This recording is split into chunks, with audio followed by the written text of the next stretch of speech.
011 dilantik dia sebagai Sultan. Sultan pertama Bima. Sultan pertama Bima, dan mengumumkan kepada masyarakat bahwa hukum yang berlaku sebagai pedoman adalah hukum adat dan hukum agama Islam. Makanya gitu. muncullah namanya Garuda Kepala Dua. Oh, itu adalah lambang dari Iya, lambang Baju Garuda Kepala Bima. Dua itu munculnya.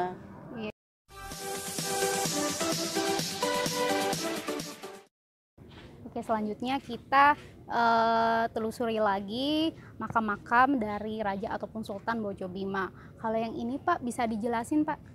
Nah, kalau yang ini adalah makam Sultan Hasanuddin.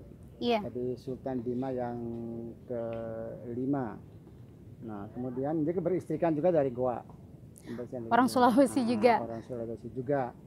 Nah, setelah dia meninggal, digelari rumah Mababou. Artinya rumah pembaharuan. Nah, jadi Sultan inilah, pada zaman Sultan inilah tanah Manggarai itu diserahkan kepada diserahkan ke Bima. Iya. Nah, dulu waktu perjanjian dengan Sultan Amaluddin yang dari Goa, bahwa daerah jajahan Bima di sekitar Manggarai dan sekitarnya itu menjadi mahar Sultan Hasanuddin ketika dinikahin sama anaknya gitu. Nah, tetapi itu di sekitar tahun 16 sekian. Iya. Nah, kemudian pada waktu ayahnya meninggal, dibantah juga oleh Sultan ini karena tidak ada perjanjian tertulis bahwa Manggarai itu diserahkan sebagai mahar. Nah, itu dari Sultan ini. Jadi 6 Sultan yang dari Bima ini beristrikan keturunan dari Raja Goa, termasuk 6 dari Sultan Bima. Dari Sultan Bima itu beristrikan keturunan dari Raja Goa. Berarti kerajaan di Sulawesi itu sangat erat dengan kerajaan Sultan Bima, gitu ya Pak? Itu karena mungkin di situ politisnya supaya ada ikatan kekeluargaan untuk saling membantu pada saat itu. Oh gitu. Gitu. Kemudian dan pada saat ini juga lah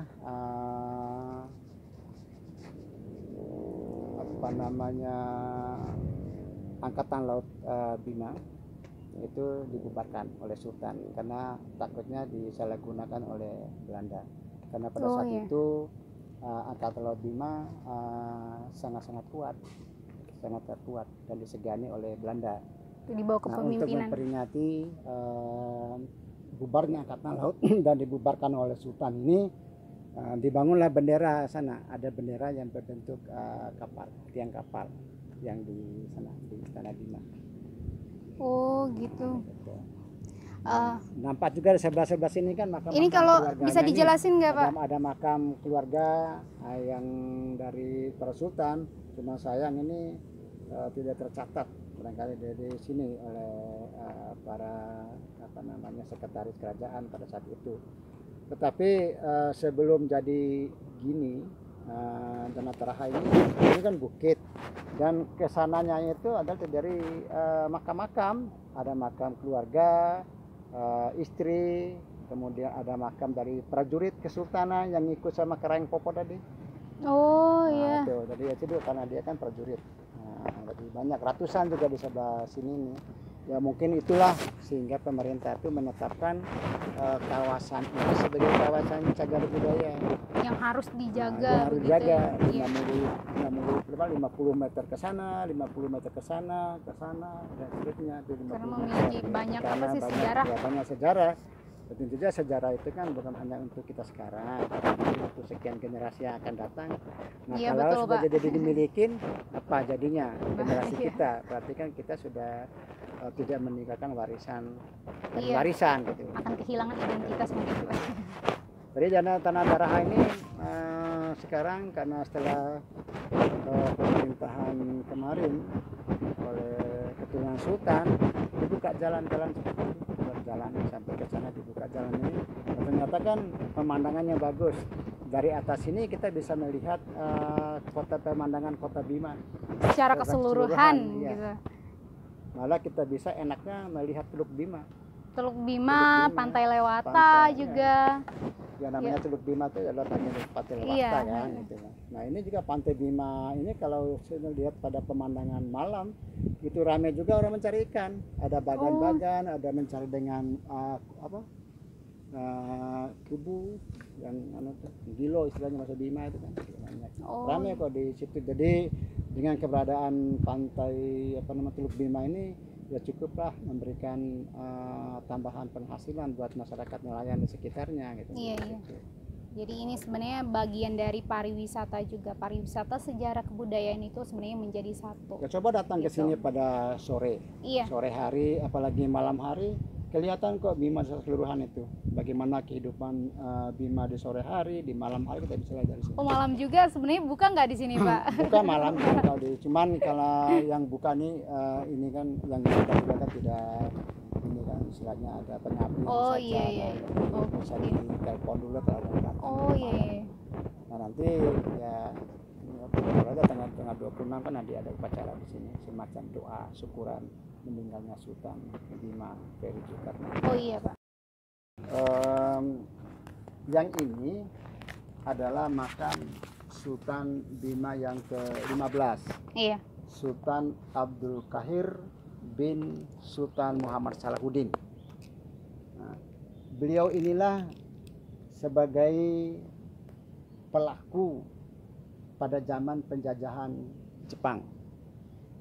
Iya. Jadi beliau pada saat itu sudah dinobatkan sebagai Genateke, juga dihadiri oleh pemerintahan Jepang. Nah kalau orang tuanya adalah Sultan Muhammad Salahuddin yang kemarin kami usulkan sebagai calon pahlawan nasional, tapi belum terkabul. Nah, kalau permasalahan dengan penjajahan Jepang, beliaulah ini. Jadi beliau pada saat itu juga bisa menyaksikan bagaimana Sultan memerintahkan kepada masyarakat Bima, kepada orang tua yang punya anak gadis untuk melaksanakan menikahkan anak gadisnya kepada keluarga yang terdekat yang tidak bertentangan dengan ajaran Islam yang namanya nikah baronta.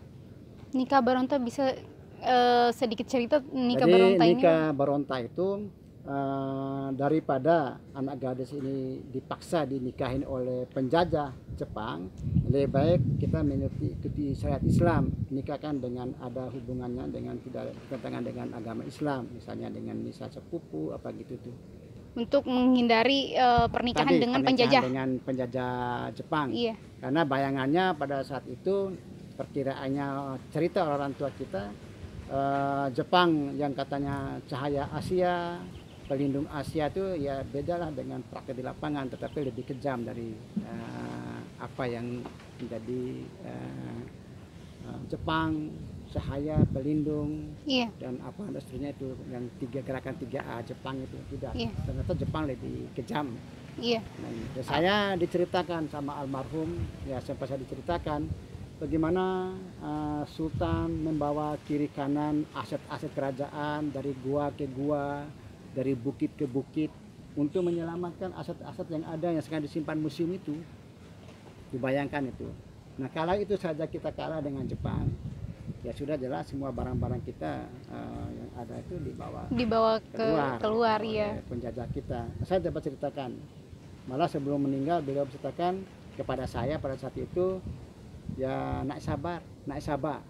Ya. Naik Sabah, jadi artinya besarkan sabarmu ya, gitu. Kesabaran yang besar. Nah kebetulan di sini sultannya ternyata rumah Mawa'a Usiromawo. Rumah Mawa'a Usiromawo. Artinya itu Mawa'a sabar. Yang bawa sabar, kesejukan gitu. Yang ada di Mbojo Bima begitu. Bima. Ini salah satu ya pesan udah saya ingat benar. Iya. Di nak sabar. Iya. Nah, sabar gitu. Dan para masyarakat Bima ini sebenarnya membantu melawan penjajah ya Pak ya? Iya.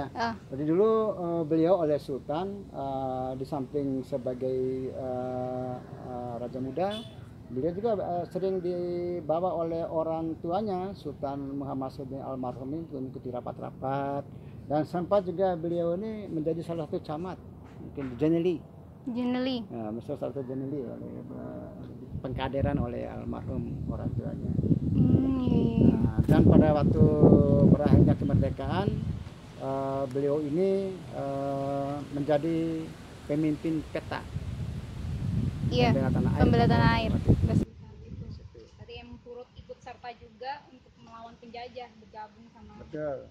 Jadi orang tuanya beliau ini almarhum Sultan Muhammad Sudin itu memang penyabar dan pejuang.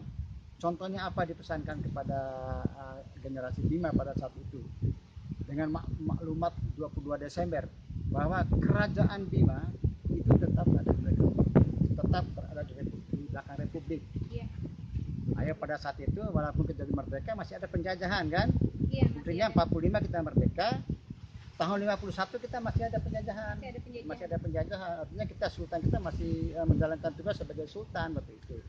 Jadi Sultan Bima terhadap pendiriannya bahwa Kesultanan Bima tetap berada di belakang Republik yang dikenal dengan nama itu maklumat 22 Desember 1945. Makam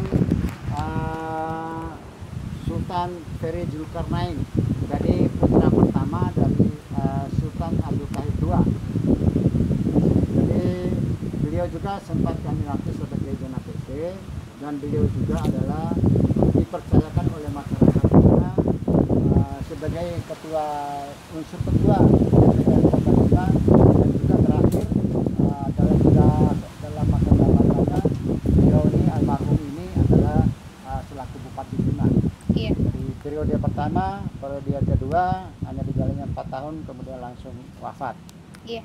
Nah, beliau inilah yang merubah gunung ini, Menjadi bukit ini menjadi keadaan seperti ini. Ya tadi kita tanah terakhir ini kan bukit-bukit yang kotor, yang sudah bukit-bukit, tapi alhamdulillah sekitar tahun 2006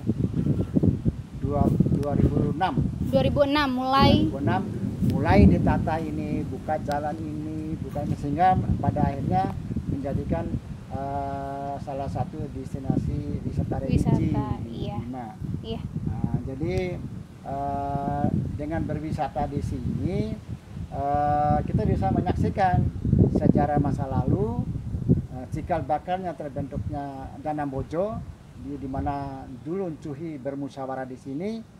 Ya kita dapat menikmati alam